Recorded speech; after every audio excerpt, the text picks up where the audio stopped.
Did you watch the news last night? The answer I hear more and more is no.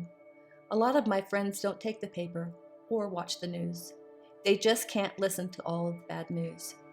If we could see our collective spirit body, it probably looks like roadkill. I'm happy to say that the majority of my friends are proactive in the search for solutions. Lasting world peace must become a personal mission. Quoting Dr. Catherine Philpott from the American Psychological Association, lasting peace cannot be brought about between different communities who have fought each other for centuries if the silence of violence, the aggressive revenge cycle, is not broken at some time.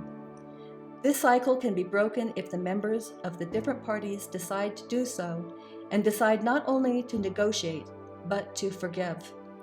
Herein lies the wisdom that I wish to impart to you. The secret of peace lies within the word forgiveness. If we want to be peace bearers, we must first be at peace with ourselves. Mistakes are a part of the human experience. None of us are perfect. To walk the walk, we must be all right with the fact that we're going to fall down. Falling down doesn't take a lot of talent. Getting up gracefully does. Have you ever considered the idea that the ground you are standing on right now could become a living place of peace on earth? Let's think for a minute about this property of peace. In order to get a bird's eye view of your property, walk with your imagination to a place of high ground.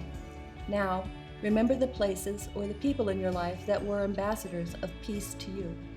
Hold tightly to these images.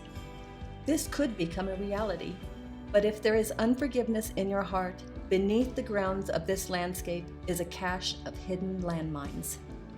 Many people are chronically ill because they live day after day with these inner wounds. Every time a mine goes off in your body, dangerous amounts of adrenaline and cortisol are released. If you have ever been hurt by someone, then I'm sure you remember the tightness and pain you experienced in your chest. Perhaps you had heart palpitations.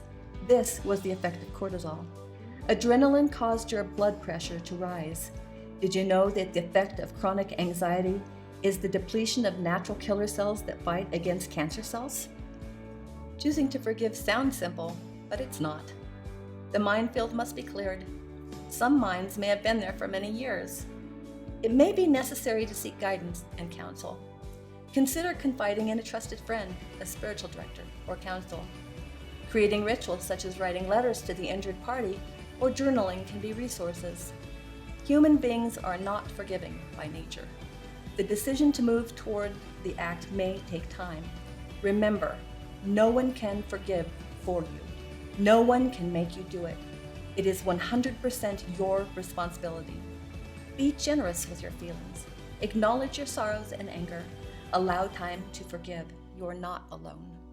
Unforgiveness can also become a shroud over your true self, and over the shroud you may be bound in heavy chains. Some burdens are so heavy that we can lose hope under the weight of them. Have you dragged the chains for protection so that you won't be hurt again? Let them go. Love yourself. Resentment is a second-hand emotion, like smoke. Open a window. Open a door. The veil will slowly disperse. Just recently, I watched the new movie Creed, starring Sylvester Stallone. In one scene, a young boxer is taken to stand in front of a mirror by his trainer. He informed the rookie that the man in the mirror was his toughest enemy. The rookie was instructed to throw a jab at the jaw and one to the gut. It was obvious that no matter what he did, the man in the mirror was going to be throwing one back. When memories come to challenge your change, fight one step, one punch, and one round at a time. Take the victory. How will you know when your peace is truth? First, your feelings towards the offense or offender will have changed. Keep in mind that there is a difference between being sorry and a true change of heart. Inner freedom will be attained whether or not reconciliation is possible. You'll walk through the door of the past and gently close it behind you. You won't live there anymore. Finally, you will be able to let your heart beat again, and the beat of your heart will become a rhythm that others will want to dance to.